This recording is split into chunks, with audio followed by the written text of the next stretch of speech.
Ito ang bagong astig na kasama ng ating ground forces, ang T129 ATAK helicopter na meron 20mm guys na 3-barrel rotary cannon na nasa nose ng helicopter na ito. Talagang astig. That's right. So ito po ang bagong kinatakutan ng mga kalaban ng gobyerno kasi pag tumira po ito talagang nakakatakot. That's right. So later on you can see guys paano ito mag-fire ng kanyang 500 round ammunition guys sa ground. That's right. Kaya pag tinatawag po ito na kailangan mag-fire, tingnan nyo guys, talagang rapid firing po.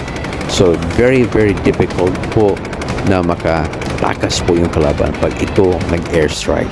So talagang the best chopper po ito guys ng ating Philippine Air Force. So there you have it guys, more videos only here, Scanhead TV.